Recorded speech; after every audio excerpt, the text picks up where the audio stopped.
Hi everyone, welcome to WW Designs. My name is Nikki and today I have a really easy little paper craft project for you that all stemmed from me having to go to the Southeast Queensland Journalers Meetup on the weekend, and the theme was autumn.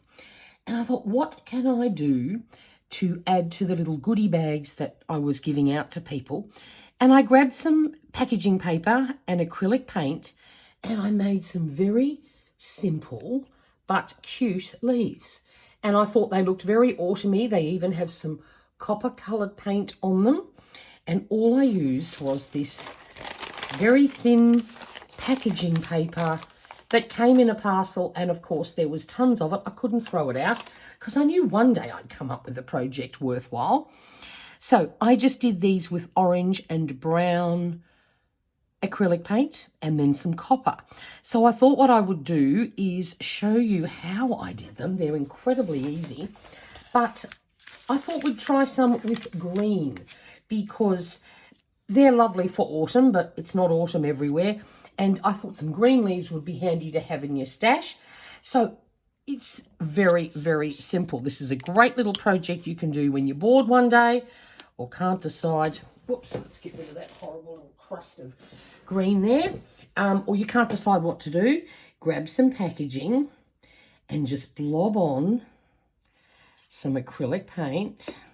This is just El Cheapo paint from the cheap shops that I have in my stash that I like to use when I'm doing these sort of things, you know, where you're just mixing colours in and around. You're not being specific. You're using it more to make backgrounds rather than, oh, I think this green paint may have had its day. Oh, it's a bit globuly. Anyway, never mind. We'll make it work. Let's see what happens. Otherwise, that will be going in the bin. Have a look at it. But that's okay. Let's just see what happens. Might just add a bit of interesting texture to my leaves. And then all we do is we just start spreading the paint around. Oh, actually, this I think will actually look quite interesting.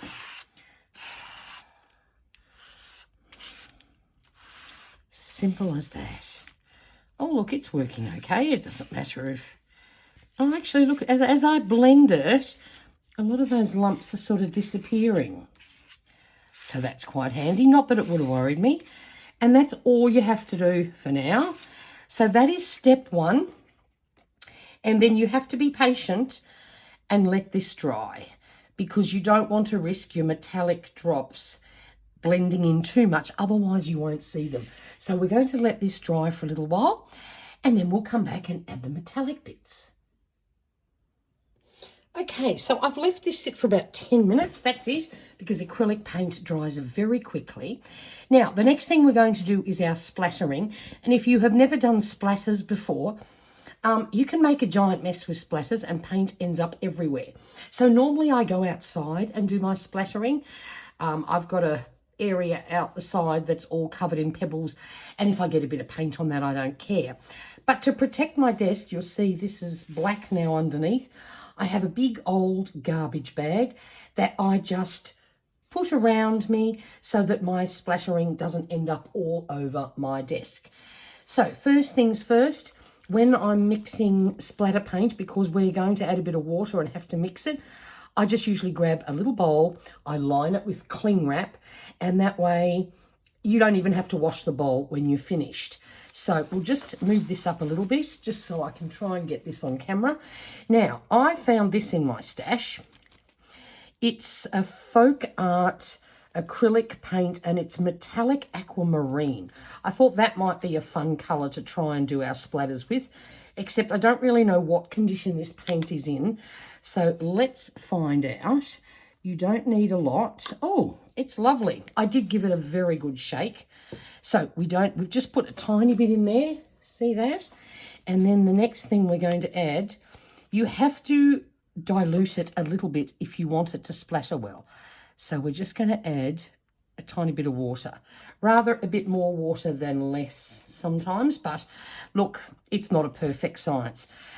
When I'm splattering, I like to use a feather brush. If you don't have one, it doesn't matter. You can use a normal brush. I just find this to be my favourite. And we just mix and mix until it's all mixed in. Oh, I might have put a bit too much water in, actually. Let's see how we go, though. I'll just move this back down a bit here so you can see. And then you just liberally coat your brush, grab another brush, and start tapping. And before you know it, you have all sorts of pretty little splatters. Yeah, this green's perfect colour. Don't mind a few little heavier bits. There we go. So now we let that dry, and do not touch this until it is completely dry, and go and wash your paint brushes instantly, because acrylic paint ruins your brushes if it's left on there, and it dries very quickly. Just before I do go though, I want to show you what I tend to do with my leftover paint. I have this old book. It's a horrible old ugly book, but every time I have spare paint, I pop it down on here. Now this was the leftover paint from that, and I'm going to do the same thing with this. We're not going to waste this. We're just going to pour it on, and then with my brush, I'm just going to spread it around a bit. And this is great mixed media paper. I have just about every colour known to man in this book, and sometimes if I just want some little coloured background, I can stamp on it. It's absolutely fabulous, and that way you never waste any paint. So when this is dry, we'll continue.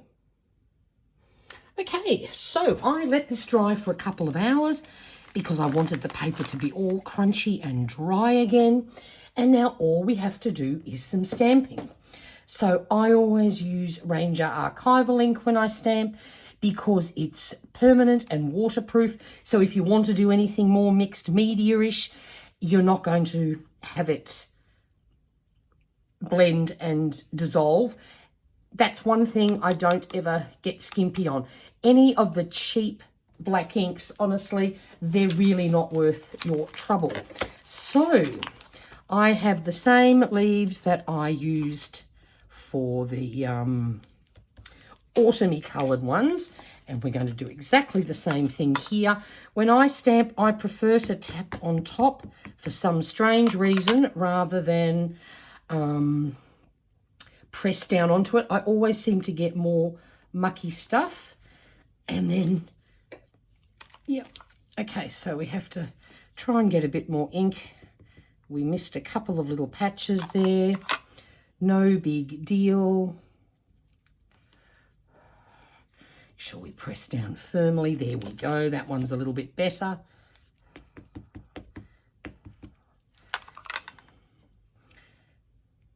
Perfect. So that's 3 of those ones. I will leave a bit of space. I'll probably do a few more of those. Then let me just grab a piece of scrap just to lightly clean this, just so I don't get ink all over my fingers. We'll take that one off. Then we have our single leaves. We're going to do exactly the same thing. Gentle tapping, leave some space. There we go.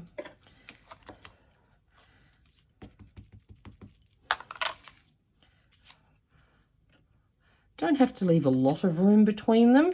I like to not cut them right up to the edge. I thought that looked cute, but if you want to, you can cut them right up to the edge. But that just means it takes longer when you're fussy cutting. So I'm cheating a bit here and just leaving enough space that I can have a bit of an edge around them. So that's our small leaves. Now I found a couple of others here that we can use, especially because I don't have to be truly going for the autumn theme. I quite like this one too.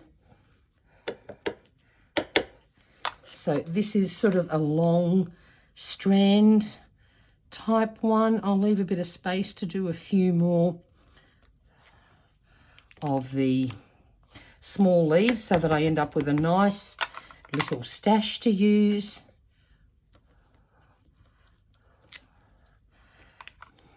I don't know how clearly you can see the imprints, but it's all working just fine. There we go. A couple more of those. And then I also have found another one in my stash that's sort of a bit more modern, but I thought they'd be fun to add to the collection.